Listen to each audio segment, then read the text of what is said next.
Hey, what's up, you guys? My name is Leah here with University of California, and we're at NAMM 2025. I got DJJ from Pioneer DJ AlphaTheta. We're here with Pioneer DJ. We're going to ask a couple questions, see what's going on.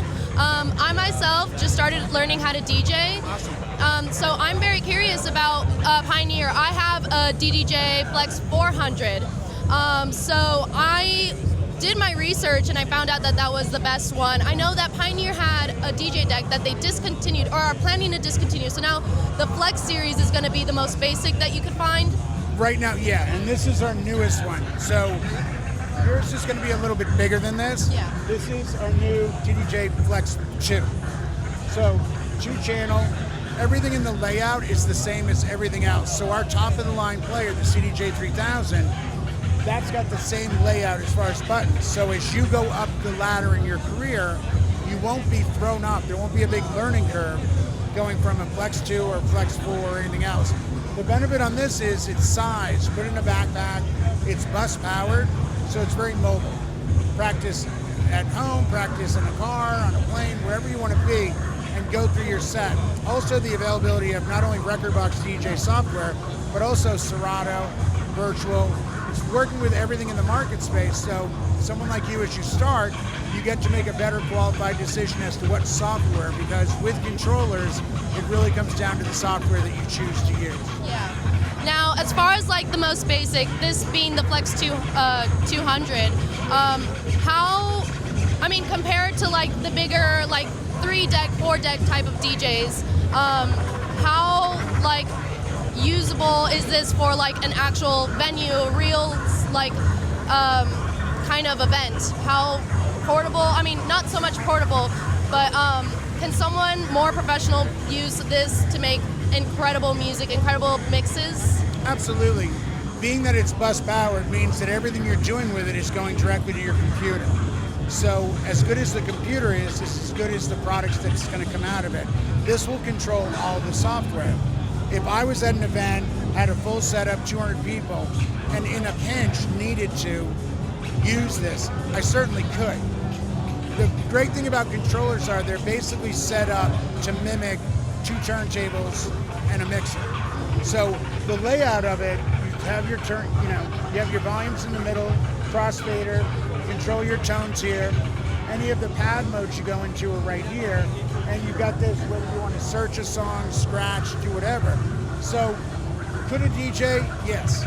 Would they want to? Because of its size limitation, being that it's not a full-size platter, they may not. But doing something in a club environment, you want to put in practice time at home. I almost look at it as if you were at home using a travel acoustic guitar, then you went on stage with stacks of amps everywhere. The difference is the volume and the tool, but is it really that different? Not really. You're still doing the same sort of thing. That's the joy of DJing. The creativity that you bring to it and that I bring to it, that's what we're going to find out between the controller and the laptop. So you can do your cue points, you can set up your set beforehand, bring your laptop to an event, plug it into their setup, and you're good to go. And that's what I meant about the layout. You see the cue and play buttons are the same place on every controller we make. All of it, it's always the same. We want you to have a really easy transition from a Flex 2 all the way up to a CDJ-3000. So I don't think there's a limitation per se. It's really more about what you're willing to do with it. Because I'd rather see you start here, where you can put it in your backpack, go back to the hotel, go back to your apartment, go back to the dorm, wherever, take it out, put on your headphones, and sit there and get inspired to create a mix, record the mix, listen to it, find the bumps you don't like, change them, do all those things so that you grow as a DJ. And then when you come into new gear, you're going to be like, oh, I already know all these buttons. It's the same as my Flex 2.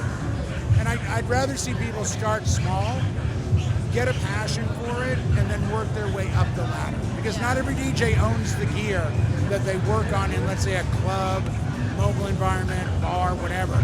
But you need something that will control your software the way you want it controlled. Yeah. Now this DJ deck over here, if we could go over here and check this one out. You said this is the one that you guys are kind of pushing more towards, right? It's the newest deck you guys have. I think the message this year is really mobility. Mobility in that this is the OMNIUS-DUO, and even though this came out last year, you notice a lack of any plugs in the back. So I've got this plugged in. This is a Sonic Link transmitter. This is sending the signal up to my 2 speakers. So everything I'm doing is wireless. I have no power plugged in. I just have these 2 RCAs. This is, as you see, mimics the Flex 2. It also mimics the XZ, the AZ, and everything else. So again, no big learning curve. All you're gonna say is, oh, the color's different, but the responsiveness is the same thing. The mobility aspect comes since COVID. A lot of DJs, including me, in Southern California and all over the country, are now doing weddings and events in places that maybe weren't designed for that.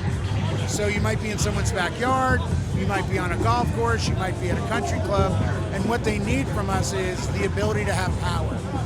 So if you want to get a generator, they can be a little bit loud, it's bulky, it's big. Well, then you get a battery pack, you can use your gear, well, that might die off quickly.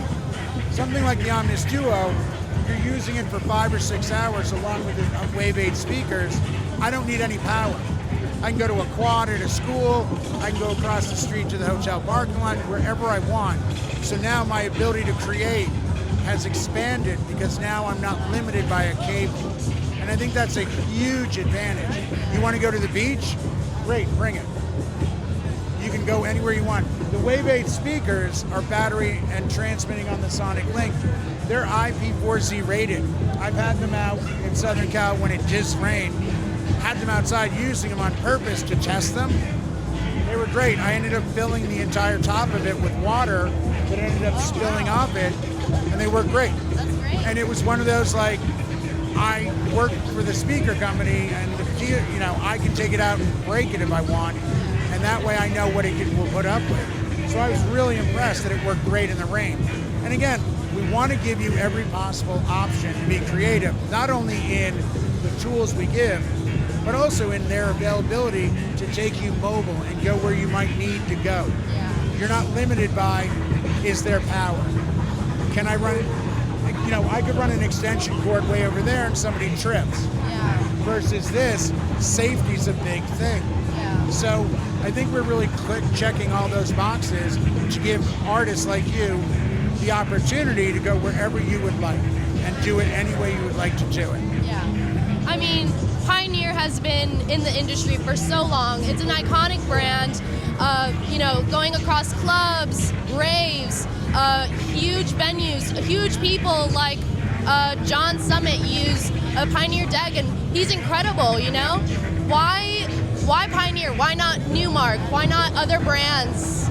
Well, I can't speak to other brands as much. I've been on board with using Pioneer DJ gear since the late 90s.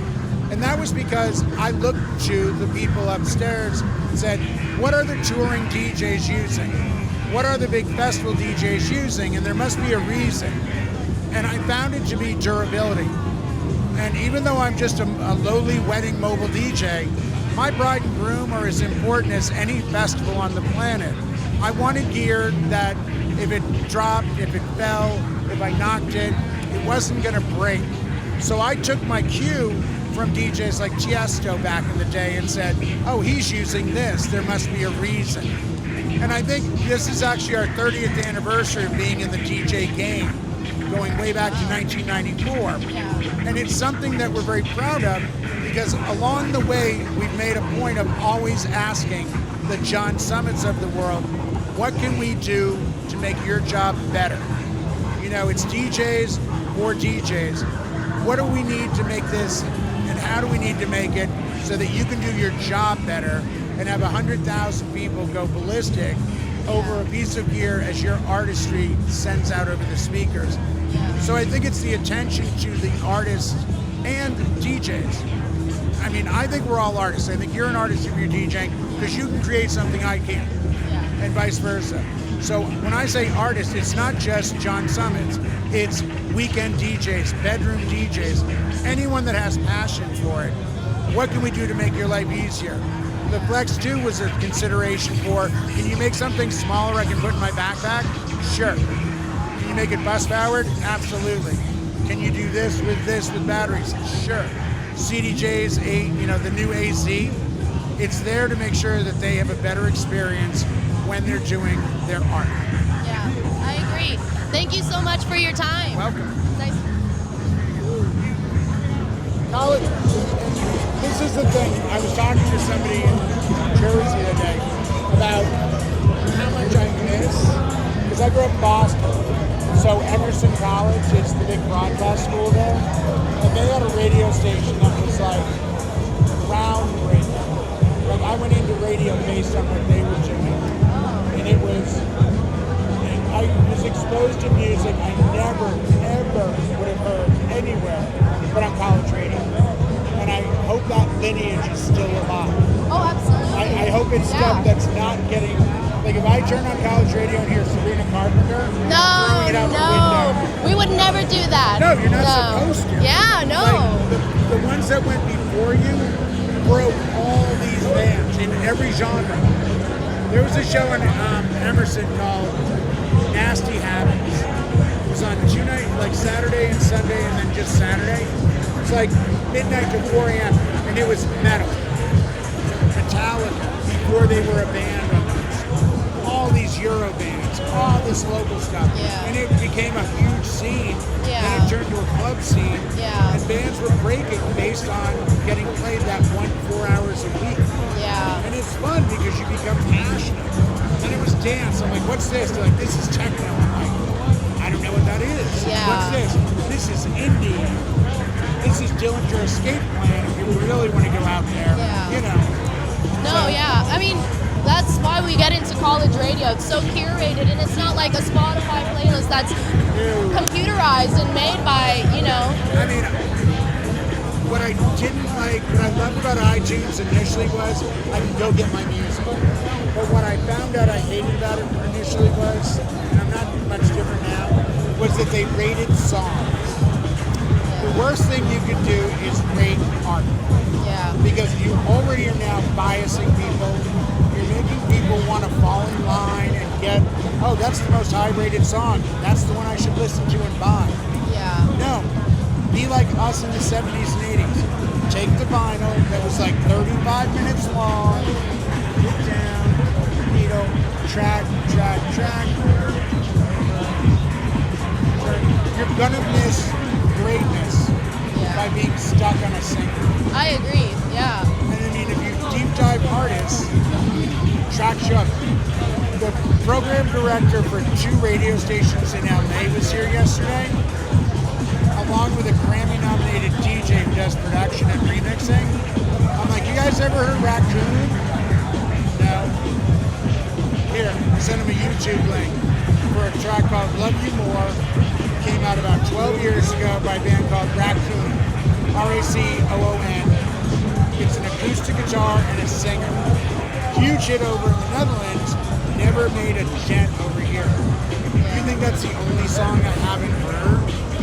We won't live long enough to hear all the great music. Yeah. So I'm so glad you guys are doing this. Absolutely. Thank you so much again. Appreciate it.